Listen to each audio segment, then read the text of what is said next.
you say eat the audience first before they eat you. Explain that. But also, what is your advice on people doing their first clown workshop and how to get the most out of it? Okay, so eat the audience before they eat you is basically you've got to get up there and you've got to do something. You've got to do something that takes them on a journey. You can't go up there and apologize for being up there. You can't go up there and be insipid, and so I say in workshops, because sometimes people do slightly apologize for being up there. They're not used to it. They feel a bit afraid, whatever, whatever. So I say, you have to get up and impose yourself on the audience. That's not being aggressive or anything, but that can just be purely you come in. You just purely come in, but you have the right spirit when you come in. You don't come in looking at the ground or whatever. You come in very much in relationship to the audience. You have jokes in the eyes. You're ready to play. So therefore, that whole thing of you've got to eat the audience before they eat you is very much about you have to take them. You have to take them. You can't any little doubt a performer has, then the audience has a big doubt.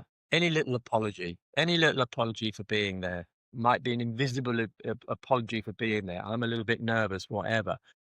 Yeah, you are, but you can't show that. You've got to eat the audience. If that makes sense. Otherwise, they will. They're going to devour you. You will disappear.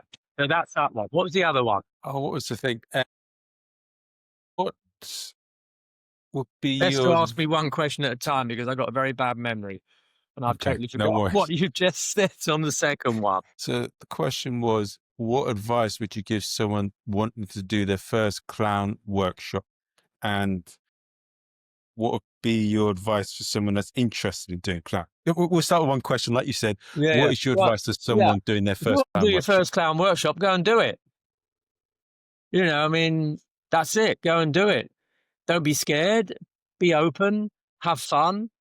And pick the right teacher. And I say that because sometimes I see things, and this is just my view, but I see some of the kind of interpretations of clown, and I don't personally don't agree with it. I don't think it's particularly healthy. You know, create your clown character. That I hate that because it assumes that it's an act. It's an act. It's like here's my clown character, and here's my Hamlet, and here's my this, and here's my that. For me, clown is not about acting. To find clown is not about you acting. It's about you finding something inside of you, basically. And that's not about, my clown's name is Busy Lizzie and and I'm a little bit angry and I'm a little bit this and I do this and I do that. So so, you know, first of all, pick a decent teacher. And there are many, many around. There are many, many around. So, and just go and do it. Have fun, do it. Because you won't know unless you give it a try. So if you're going to do your first workshop, every workshop I do, I've got someone that's doing their first clown workshop, and I'm always delighted. Oh, well, welcome to the wonderful world of clown.